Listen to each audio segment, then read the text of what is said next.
오늘 트럼프 대통령은 오늘 아침 대선 결과에 불복하는 자신의 주장을 지지하지 않고 있는 공화당 소속 조지아 주지사에게 사임하라라고 요구를 했습니다. 트럼프 대통령은 아침에 이 트위터를 통해서 브라이언 캠프 조지아 주지사를 겨냥한 글을 올려 브라이언 캠프는 사임을 해야 한다. 그는 우리가 조지아에서 크게 이겼다는 것을 인정하기를 거부하는 방해꾼이다라고 강조하고 있습니다. 그러면서 다른 경합주들에서 자신이 또 이겼다고 주장하고 있는데요. 또한 오늘 어틀랜타에서 열리게 되는 조지아주 선거 부정 행위에 대한 청문회 중계를 보라라는 글도 올렸습니다. 지금 전화에는 상법 전문 스티븐 김 변호사가 연결되어 있는데요. 안녕하십니까? 네, 안녕하세요. 트럼프 대통령의 이 부정선거 주장은 아직도 지금 계속이 되고 있는데요. 지금 진행 상황은 어떻게 되는지요? 주장은 계속 하고 있습니다만, 지금 대세는 이제 벌써 바이든 쪽으로 기운 상황입니다. 그렇죠. 네. 텍사스 주 등 한 17개 주가 합세해서 이제 대법원에 소송을 했었는데, 네. 대법원에서 절차상의 이유로 기각을 시켰거든요. 네. 텍사스 주가 이 4개의 주에서 선거를 어떻게 진행하는 거에 대해서 따질 법적인 권리가 없다라는 결정입니다. 네. 근데 사실 이렇게 결정한 이유는 여러 가지 의미가 있습니다. 하나는 이제 대법관들도 여론에 굉장히 민감해요. 이 9명의 대법관들이 수천만 국민의 그 투표를 번복해 달라는 모양새가 이제 너무 부담이 크고요. 그렇죠. 그다음에 이제 두 번째는 미국 나라 자체가 50개 주가 이제 분열이 되는 양상으로 가거든요. 민주공화로 이게 나누는 상황이 돼서 이제 그런 거를 막는다라는 중요한 이유도 있고, 그다음에 이제 부정 선거의 증거, 아주 특별한 여론을 움직일 만한 증거가 없습니다. 특히 그 검찰총장 빌 바가 부정의 증거가 없다고 말한 것이 아주 큰 영향력을 끼친 것으로 아는데요. 그것이 이제 트럼프가 화를 낸 이유죠. 또 검찰총장이 떠나게 된 이유고요. 그다음에 이제 시간적인 부담이 있습니다. 이런 결정을 하려면 시간이 있어야 되는데 지금 1, 2개월 안에 결정을 할 수 없는 상황이고, 또 가장 큰 이유 중에 하나는 이제 위험한 선례가 될 수 있기 때문이죠. 네. 4년마다 이제 투표가 있는데, 대통령 투표가 있는데 4년마다 지는 쪽에서 이런 소송을 하기 시작하면은 미국 그 투표 제도에 대한 이제 신뢰가 떨어지게 되고, 결국 미국을 분열시키는 쪽으로 가는 거에 대한 이제 위험한 선례가 될 것 같아서 관둔 거고요. 그다음에 또 하나는 설마 부정 투표가 조금 있다 손 쳐도 지금 이 시간에서 재투표는 불가능하거든요. 그렇죠. 그렇죠. 그러니까 이제 그런 마땅한 이제 해결책이 없는 것도 문제고, 그다음에 이제 또 하나 큰 거는 후폭풍이죠. 만약에 대법원에서 이거를 번복하게 되면은 민주당에서 특히 대법원 그 법관 숫자를 늘리자라는 지금 얘기가 많이 나왔는데, 이제 9명에서 3명, 4명을 더하게 되면은 대법원 자체도 또 분열이 생길 수 있기 때문에 이런 여러 가지 이유에서 대법원이 기각을 시킨 것 같고요. 또 하나 재밌는 이제 민주당 측에서 나오는 이론은 이번 소송을 주도한 주가 이제 텍사스 주 아니겠습니까? 네네. 텍사스 주의 팩슨 검찰총장이 이제 이거를 지도하고 지휘를 했는데, 이 사람이 현재 형사 기소된 상태로 있습니다. 그래가지고 트럼프 사면을 받기 위해서 소송을 제기한 것이 아니냐라는 또 말도 나오고 있어요. 하지만 이제 이런 이론은 좀 이렇게 근거가 좀 없는 것 같고, 그 외에 지금 다른 소송들은 이제 계속 진행 중입니다.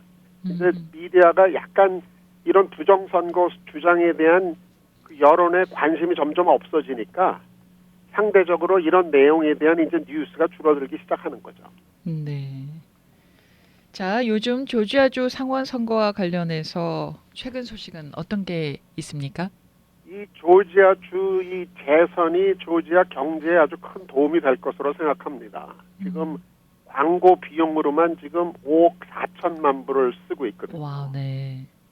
지금 내년 1월 5일에 선거가 있는데 이제 벌써 200만 명이 넘게 우편 투표를 했고요. 네. 지금 이 투표 결과가 미국의 정책을 최소한 앞으로 2년 내지 4년을 결정하게 될 것입니다. 왜 그러냐면 대통령도 민주당, 지금 연방 하원도 민주당인데 지금 연방 상원까지 민주당으로 가게 되면은 뭐 그쪽 정책이 일사천리로 결정이 되겠죠. 하지만 여기서 한 명이라도 이기게 되면은 공화당이 상원을 장악하기 때문에 미국의 정책을 결정하는데 아주 결정적인 역할을 할 거로 지금 보고 있습니다. 네. 펄드와 오세프는 지금 6년 임기로 지금 선거에 임하고 있고요. 그다음에 러플러하고 워낙 그 선거는 남은 자녀 임기 2년을 위해서 지금 싸우고 있습니다. 네. 근데 지금 조지아주가 traditionally 옛날부터 지금 레드 지역이거든요. 공화당 보수 지역인데 그렇죠. 지금 점점 블루 민주당 진보 쪽으로 바뀌고 있습니다. 이제 그 이유는 지난 10년 사이에 인구가 10% 증가했고요. 그리고 지난 20년 사이에 거의 인구가 30% 증가를 했는데 대부분이 동양인, 마이너리티, 여자, 유색인종들이 많이 인구 증가하는데 증가가 됐다고 합니다. 네. 특히 그 조지아 인구의 동양인이 지금 한 4.3%고요. 아이고. 그다음에 가장 중요한 카운티 두 곳에서는 동양인이 14%와 12%를 차지하고 있거든요. 네, 네. 그러니까 아주 결정적인 역할을 할 수가 있죠.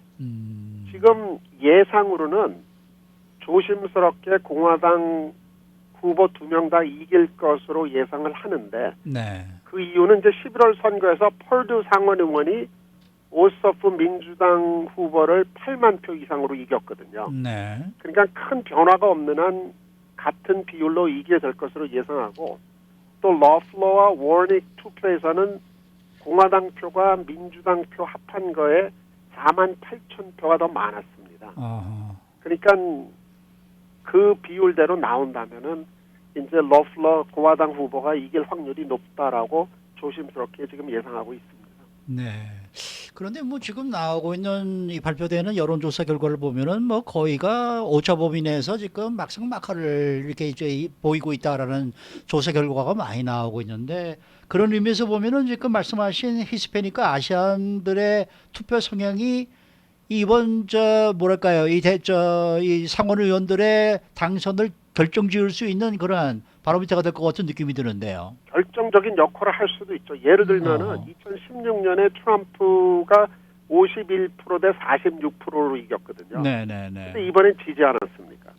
그다음에 16년도에 공화당 아이작슨 상원 후보가 이제 55대 41%로 당선됐거든요. 네네. 그리고 2014년에 펄드 지금 현 그 공화당 상원 의원이 53대 45로 승리를 했던 경험이 있습니다. 네. 근데 지금 이게 굉장히 뭐 오차범위 2, 3% 내에서 지금 설문조사가 되는 거 보면은 그만큼 벌써 많이 이제 진보, 이제 민주당 성향 쪽으로 주가 변하고 있다라고 볼 수 있겠죠. 네. 근데 요번에 완전히 변해서 민주당으로 넘어가느냐 아니면 그래도 한 번 더 공화당에서 유지를 하느냐가 1월 5일 선거 결과에서 볼 수 있지 않을까 생각합니다.